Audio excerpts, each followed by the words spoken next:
क्या आपको पता है कि सिर्फ एक आइडिया पर फिल्म, किताब या गाना नहीं बन सकता है, और अगर आप ऐसा करते हैं तो कोर्ट का नोटिस भी आ सकता है। जी हाँ, आज हम बात करेंगे कॉपीराइट की, एक ऐसा टॉपिक जो जितना जरूरी है उतना ही रोमांचक। तो वीडियो को आखिर तक जरूर देखें, क्योंकि आखिरी में बताऊंगा कि आप अपनी खुद की रचनात्मक कृति को कैसे सुरक्षित कर सकते हैं। चलिए शुरू करते हैं। कॉपीराइट का मतलब क्या है? सबसे पहले कॉपीराइट है क्या? सोचिए, आपने एक शानदार गाना बनाया, अब आप नहीं चाहोगे कि कोई और उसे अपने नाम से चला दे, है ना? यही काम करता है कॉपीराइट। आपकी मौलिक कृति को कानूनी सुरक्षा देता है। यह सुनिश्चित करता है कि आपकी मेहनत का फल आप ही को मिले। लेकिन रुको, क्या इसका मतलब यह है कि मैं एक शानदार आइडिया सोचूं तो वो भी कॉपीराइट होगा? अफसोस नहीं, कॉपीराइट सिर्फ कृति को सुरक्षा देता है, न कि आइडिया को। मतलब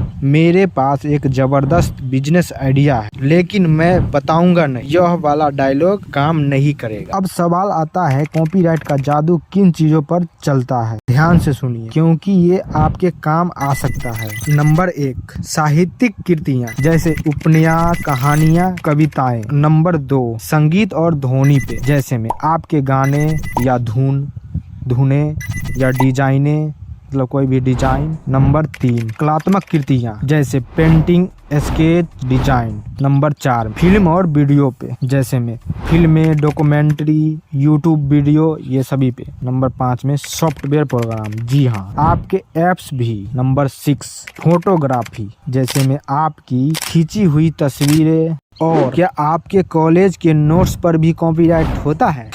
अफसोस नहीं। अब सवाल ये है कि कॉपीराइट कैसे लागू होता है? ध्यान दे, जैसे ही आप कुछ मौलिक बनाते हैं और उसे लिखित, डिजिटल या किसी भी अस्थायी रूप से रिकॉर्ड कर लेते हैं, कॉपीराइट ऑटोमेटिकली लागू हो जाता है। पर अगर आप इसे कानूनी तौर पर पंजीकृत कराना चाहते हैं तो इसके लिए भारत सरकार का कॉपीराइट ऑफिस है। बस आवेदन करें, फीस जमा करें और कुछ हफ्तों में आपको प्रमाण पत्र मिल जाएगा।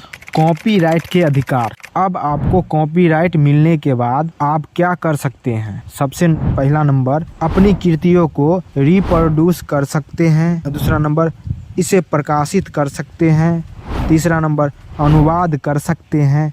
चौथा नंबर, कृति को बेच सकते हैं। और अगर कोई बिना अनुमति के आपकी कृति का इस्तेमाल करे तो सीधा कानूनी कार्रवाई कीजिए। लेकिन रुकिए, क्या आप जानते हैं कि कुछ मामलों में कॉपीराइट लागू ही नहीं होती? आगे बताने वाला हूँ।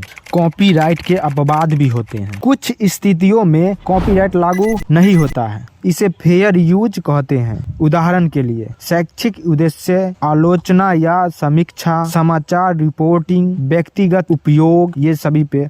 मतलब अगर आप अपने स्कूल प्रोजेक्ट के लिए किसी गाने का 10 सेकंड इस्तेमाल कर रहे हैं तो कोई दिक्कत नहीं, लेकिन अगर आप इसे YouTube पर डाल रहे हैं और उससे पैसे कमा रहे हैं तो समस्या बड़ी हो सकती है। कॉपीराइट उल्लंघन और सजा। कॉपीराइट का उल्लंघन करना आसान लगता है, लेकिन इसके नतीजे भारी पड़ सकते हैं, जैसे में दंड, जुर्माना या 6 महीने से 3 साल की जेल। उदाहरण, बिना अनुमति के किसी गाने का इस्तेमाल, किसी फोटो को कॉपी करना, तो अगली बार गूगल से फोटो डाउनलोड कर लो।